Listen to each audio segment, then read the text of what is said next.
Hello বন্ধুরা, welcome to exam Guruji partnership with An academy.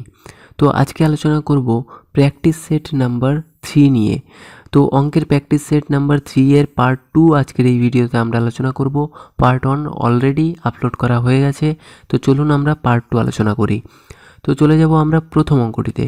প্রথম অঙ্কটি দেখুন রয়েছে কি 1440 মিটার দূরত্বের একটি ট্রেন দূরত্বের মধ্যে 13টি খুঁটি পোতা হলে খুঁটির মধ্যেকার দূরত্ব কত হবে।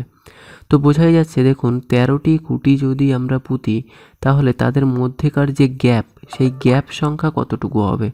তো সেই গ্যাপ সংখ্যা কিন্তু হয়ে যাবে 13 - 1 মানে 12টি। ঠিক আছে, তাহলে এই গ্যাপ যতটুকু হবে ততটাই আমাদের দূরত্ব বেরোবে। তাহলে দূরত্ব কত হবে 1440 ভাগ 12, দ্যাট মিন্স 12 120। তাহলে 120 হয়ে যাবে এর সঠিক উত্তর। ওকে, চলে যাব নেক্সট অঙ্কটিতে। বিদ্যালয়ের বার্ষিক পরীক্ষায় এ বি অপেক্ষা 10% কম, বি সি অপেক্ষা 25% বেশি, সি ডি অপেক্ষা 20% কম এবং তাহলে এ যদি 500 নম্বরের মধ্যে 360 নম্বর পেয়ে থাকে তাহলে ডি কত নম্বর পেয়েছে। ঠিক আছে, তাহলে এখানে আমাদের 4 জন রয়েছে, এ রয়েছে, বি রয়েছে, সি রয়েছে, ডি রয়েছে। আমরা সবার লাস্টেরটা ধরি, ডি পেয়েছে 100। তাহলে বলেছে সি ডি অপেক্ষা 20% কম পায়, তার মানে কত পাবে, 80 পাবে। এবং বলেছে বি সি অপেক্ষা 25% বেশি পায়, তাহলে 80 কত পায়, বি কত পায়, 25% বেশি, মানে 125/100 পায়। 4 দিয়ে কাটাকাটি করি, 0 0 কাটা, 4 দিয়ে 2 দিয়ে কাটলে 4, 2 দিয়ে কাটলে 5, 5 25 125, মানে বি পেয়েছে কত, 4 25, তাহলে 100। এবং এ বি অপেক্ষা 10% কম পায়, তাহলে 100-র 10% কম মানে 90 হবে অবশ্যই। ঠিক আছে, তাহলে এ পেয়ে গেলাম, বি পেয়ে গেলাম, সি পেয়ে গেলাম, ডি পেয়ে গেলাম। ওকে, তো কি বলেছে এখানে যে এ কিন্তু 360 নম্বর পেয়েছে, তাহলে 90 মানে হচ্ছে কত, 360। 1 মানে 360/90, আর 100 মানে কত সেটা বের করব। 0 0 কাটা, 4 নং 36, তাহলে 100% মানে কত, 400। তাহলে ডি কত পেয়েছে, ডি পেয়েছে টোটাল 400 মার্ক। কতর মধ্যে, 500-র মধ্যে পেয়েছে। ইন্টু 100% পার্সেন্টেজ করে দিলে হয়ে যাবে 0 0 0 0 কাটা। ওকে, 5 দিয়ে কাটলে 5 20 100, তার মানে 80% হয়ে যাবে এর সঠিক উত্তর। ওকে, তো এই হলো অপশান নাম্বার ডি হয়ে যাবে এর সঠিক উত্তর। চলে যাব আমরা নেক্সট অঙ্কটিতে। পরের অঙ্কটিতে রয়েছে একটি শঙ্কু ও একটি লম্ববৃত্তাকার চোঙের ভূমির ব্যাসার্ধ সমান। শঙ্কুর উচ্চতা এবং চোঙের উচ্চতা যথাক্রমে 3 সেমি এবং 6 সেমি, তাহলে তাদের আয়তনের অনুপাত কত হবে। ওকে, তো এই হলো একটা শঙ্কু আর এই হলো একটা চোঙ। ঠিক আছে, তো শঙ্কুর উচ্চতা বলেছে 3, চোঙের উচ্চতা 6, দুজনেরই ব্যাসার্ধ কিন্তু আর। তাহলে তাদের আয়তনের অনুপাত করে দিই, 1/3 পাই আর স্কোয়ার H1 = পাই আর স্কোয়ার H2। পাই পাই কেটে দিন আর কেটে দিন। ঠিক আছে, তাহলে এখানে থাকছে 1/3, H1 মানে হচ্ছে 3 আর H2 মানে 6, 3 3 কাটা, 1:6। তাহলে সঠিক উত্তর কত হয়ে যাবে, সঠিক উত্তর হয়ে যাবে 1:6। ওকে, চলে যাব আমরা পরের অঙ্কটিতে। তো এখানে অঙ্কটি রয়েছে দুটি সংখ্যার যোগফল 35 এবং তাদের অন্তর 5 হলে সংখ্যা দুটির লসাগু কত।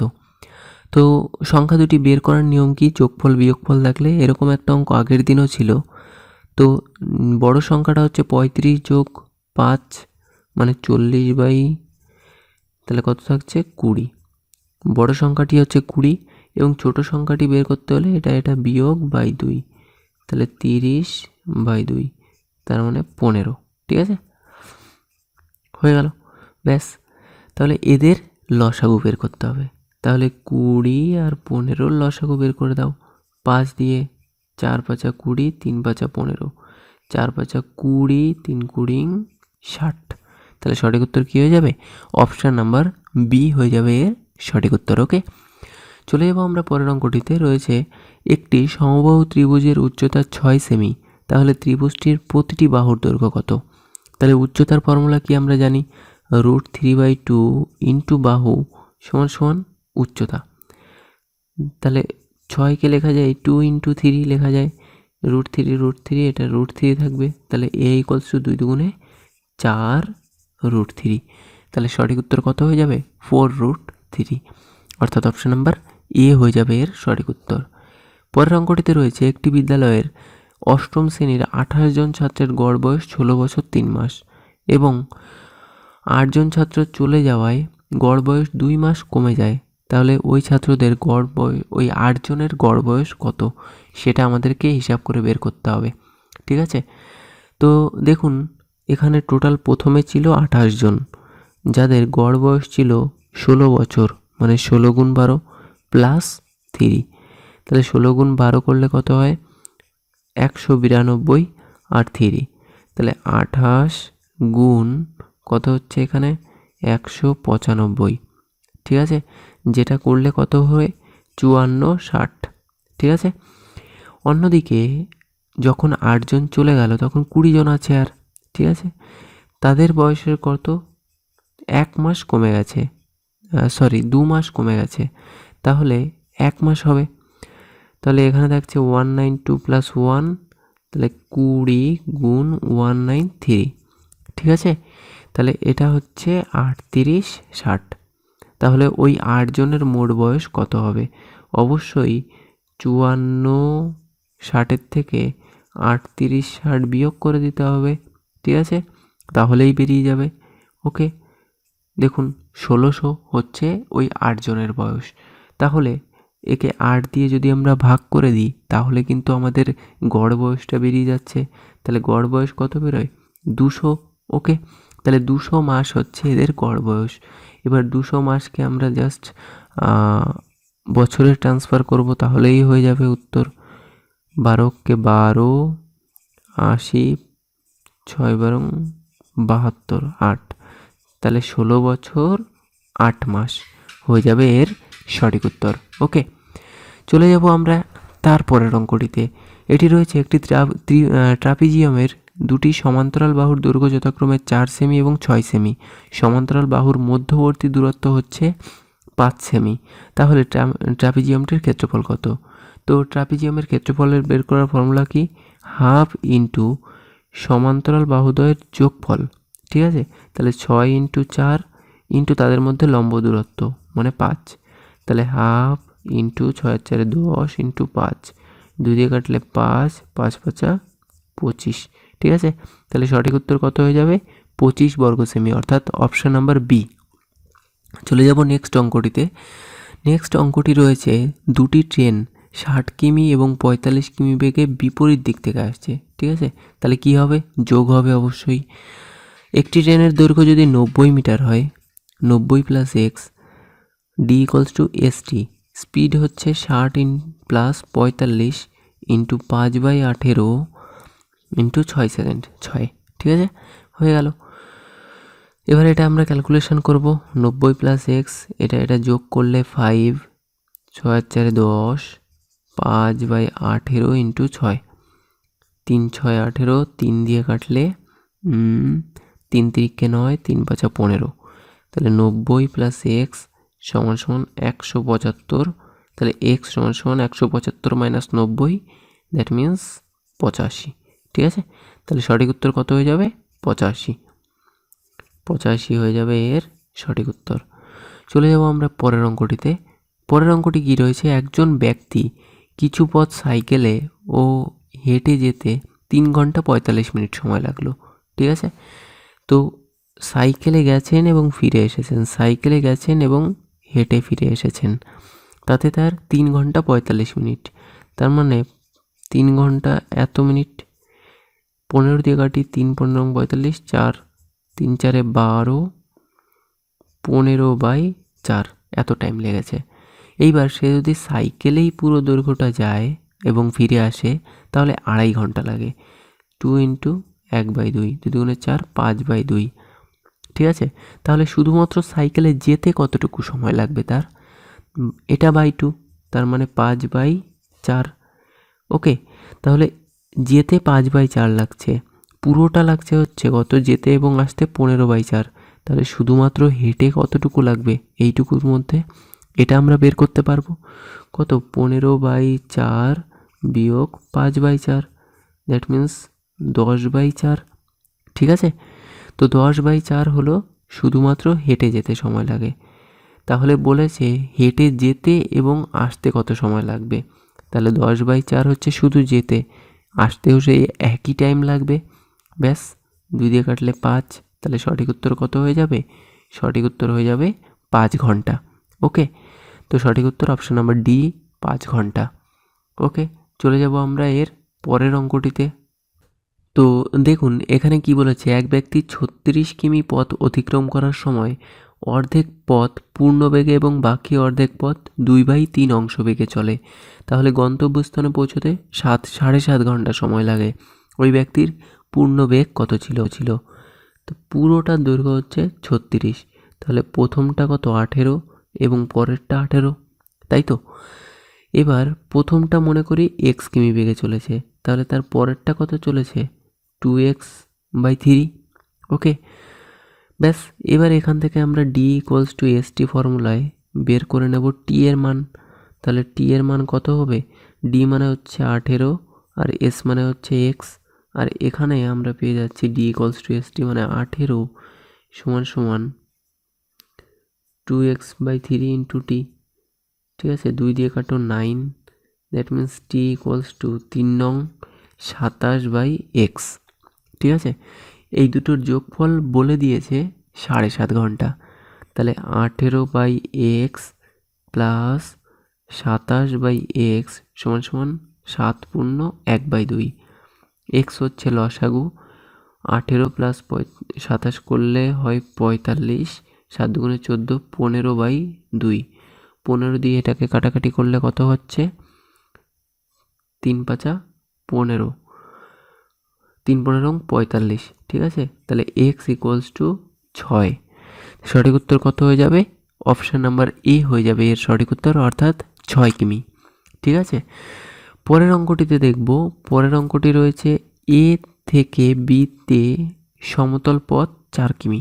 ঠিক আছে, দেখুন এই যে হচ্ছে এ, এবং এখান থেকে যদি আমরা বিতে যাই তাহলে সেটা হচ্ছে 4 কিমি।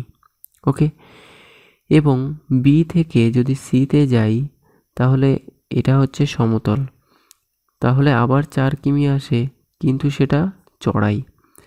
তারপর সি থেকে যদি ডিতে যাই তাহলে আমাদের আসে, সি থেকে যদি ডিতে যাই তাহলে 2 কিমি সমতল আবারও। আবার ডি থেকে যদি ইতে যাই তাহলে 6 কিমি উতরাই। ওকে, এবার দেখুন কি বলেছে, সমতল পথ 6 কিমি/আওয়ার বেগে চলে এবং যে চড়াই পথ চলে 2.5 কিমি/ঘন্টা। দ্যাট মিন্স 2 দুগুণে 4 আর 1 5/2 কিমি/ঘন্টা, এত বেগে চলে কিমি/আওয়ার। ঠিক আছে, সমতল একই 6 কিমি/আওয়ার। অন্যদিকে উতরাই কত কিমি বেগে চলে? উতরাই এখানে বলেই দেওয়া আছে 10 কিমি বেগে, তাহলে 10 কিমি/আওয়ার। ঠিক আছে, তাহলে সব ক্ষেত্রে আমাদেরকে টাইম বের করতে হবে অবশ্যই।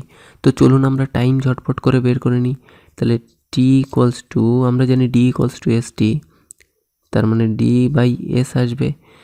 ডিস্টেন্স প্রথমটাই 4, 6, এটাই কত বলেছে দেখুন, এটা আমরা বাইরে করে নিই, 4/5/2, তাহলে 4 × 2/5, তার মানে 4 দুগুণে 8/5।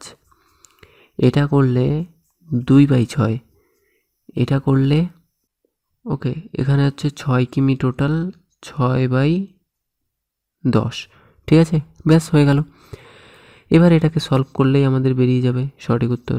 2 দিয়ে কাটলে এটা 5, আর এখানে কিন্তু থাকছে 3। ঠিক আছে, 3 দুগুণে 6, 5 দুগুণে 10। ওকে, এবার এই দুটো আগে আমরা সলভ করে দিই। তাহলে 6, 6 আর 4 6, যোগ এটার লসাগু কত? 5, আর 8 আর 3 কত হচ্ছে? 11। এটা কাটাকাটি করলে কত হয়?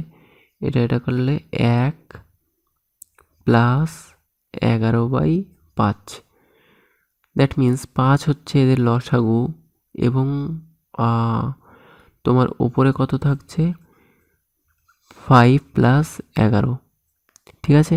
তাহলে 5 আর 11 16/5, ঠিক আছে। 16/5 হয়ে যাচ্ছে এখানে 16/5। এটা হচ্ছে শুধুমাত্র যেতে সময় লাগছে, তাহলে আসতে সময় কত লাগবে? আসতে সময় গুণ 2, তাহলে 32/5, 32, দ্যাট মিন্স 5 ছক 30, 2 0 4 5 20। তাহলে সঠিক উত্তর কত হয়ে যাবে? এত ঘন্টা, অর্থাৎ 6.4 ঘন্টা আমার টাইম লাগবে। ওকে, হয়ে গেল। চলে যাব আমরা এর পরের অঙ্কটিতে। একটি ট্রেন 210 মিটার লম্বা এবং 122 মিটার লম্বা দুটি সেতুকে যথাক্রমে 25 সেকেন্ড এবং 17 সেকেন্ডে অতিক্রম করে, তাহলে ট্রেনটির দৈর্ঘ্য কত মিটার? প্রথমটা দেখুন কি বলেছে, 210 মিটার প্লাস এক্স সমান এসটি। এস মানে বলে দিয়েছে কত? 25, ঠিক আছে। তাহলে টি মানে কত পাচ্ছি? 210 প্লাস এক্স বাই 25। অন্যদিকে 122 প্লাস এক্স সমান কত? 17টি, ঠিক আছে। তাহলে এখান থেকে পাচ্ছি টি সমান সরি এটা S, S S 122 plus X by 17, দুটোই স্পিড, তার মানে এই দুটো আমরা কি করে দিতে পারি? সমান করে দিতে পারি। তাহলে এই দুটো হয়ে যাবে সমান, কোনাকুনি গুণ করে দিই। 25 গুণ 122 প্লাস 25x 17 গুণ 210 প্লাস 17x। ওকে, এটা সলভ করি চলুন। তো 25 গুণ 122 করলে কত হয়? দেখুন 25 গুণ 122 যদি আমরা করি তাহলে এখানে হয় 30 এবং 50 প্লাস 25x। অন্যদিকে 17 গুণ 210 যদি আমরা করি তাহলে হয় 35 70 প্লাস 17x, ঠিক আছে। তাহলে এই সাইডে ছিল 25x মাইনাস 17x আনলাম, অন্যদিকে ছিল 35 70 ছিল, আর 30 50 আমি বিয়োগ করব। তাহলে এখানে থাকছে 8x আর এখানে থাকছে 0 2 5। তাহলে x সমান এত বাই 8, 8 দিয়ে কাটুন। তাহলে এখানে 6 আটা 48 আর থাকছে 40, 5 আটা 40, তাহলে x সমান 65। ওকে, তাহলে সঠিক উত্তর কত হয়ে যাবে? সঠিক উত্তর হয়ে যাবে অপশন নাম্বার ডি, অর্থাৎ 65 মিটার, ঠিক আছে। 65 মিটার হয়ে যাবে এর সঠিক উত্তর। তো ট্রেনটির দৈর্ঘ্য হচ্ছে 65 মিটার। তো বন্ধুরা, এই ছিল প্র্যাকটিস সেট 3 এর সমস্ত অঙ্কগুলো। তো আজকে এই পর্যন্তই, দেখা হচ্ছে নতুন ভিডিওতে। Thanks for watching. আনএকাডেমি প্লাসে কে জয়েন করতে পারবে এবং কেন জয়েন করবে সেটা আজকে আমরা দেখব। সেটা হলো এখানে চয়েস অফ এডুকেটর, তুমি যে কোনো এডুকেটর তুমি চয়েস করতে পারো তোমার পছন্দের মতো। টোটাল 50 জন এডুকেটর আছে। এবার বিষয়টা হলো প্রতিটা সাবজেক্টে মোটামুটি 4 থেকে 5টা এডুকেটর আছে। আমি ভিডিও শেষে দেখিয়ে দিচ্ছি। তুমি যে কোনো এডুকেটরের কাছে, তোমার ফেভারিট এডুকেটরের কাছে তুমি পড়তে পারো, যেটা স্কুল কলেজ বা কোনো ইনস্টিটিউশনে সম্ভব নয়। সেটা করতে পারো তোমার চয়েস অফ ব্যাচ। ধরো তুমি প্রাইমারি টেটের মানে কি ব্যাচ সিলেক্ট করেছো, সঙ্গে তুমি WBCS এর কোর্সও কিন্তু করতে পারবে। যেটা তোমার পছন্দ সেটা তুমি করতে পারবে। এটার জন্য এটা কিন্তু সবথেকে এফেক্টিভ, মানে একটা কোর্সেই তোমার সমস্ত কিছু কভার হয়ে যাবে, মানে WBPSC। আগেকার ক্লাসগুলো ঠিক এমন ছিল, এখনকার ক্লাস কিন্তু এমন, মানে এতটা ইন্টারঅ্যাক্টিভ ক্লাস হতে চলে, যেখানে ওয়ার্ল্ড ক্লাস টেকনোলজি এবং লিডার বোর্ড থাকবে। খুব সুন্দর টেকনোলজি দিয়ে এই ক্লাসগুলো সেট করা হয়েছে, মানে টেকনোলজিক্যালি এটা বেস্ট ক্লাস, ঠিক আছে। এবং তোমাদের যে পোল গুলো ক্রিয়েট হবে, তুমি দেখতে পাবে যে পোলের মাঝখানে মানে ফার্স্ট সেকেন্ড থার্ড কি হলো, ঠিক আছে, সমস্ত কিছু এখানে তুমি দেখতে পাবে। এটা একটা সুবিধা। ডুয়াল এডুকেটরের সুবিধা রয়েছে। ধরো তুমি একজন এডুকেটরের কাছে সবসময় পড়ছো, কিন্তু স্কুল বা কলেজে কিন্তু এটা হয় না যে কিংবা ইনস্টিটিউশনে যে দুজন এডুকেটর একসাথে পড়াচ্ছে, কিন্তু এখানে ডুয়াল এডুকেটর সিস্টেম আছে, যেখানে দুজন এডুকেটর আলাদা আলাদা এডুকেটর একসাথে তোমার ক্লাস নেবে, ঠিক আছে। তারপরে বিভিন্ন সাবজেক্ট দেখো কোয়ান্টিটিভ অ্যাপটিটিউডে কতগুলো টিচার, মানে ম্যাথের জন্য কত ধরনের টিচার, ঠিক আছে, রিজনিং এর উপর এতজন স্যার, ঠিক আছে, এরকম পরপর করে আছে।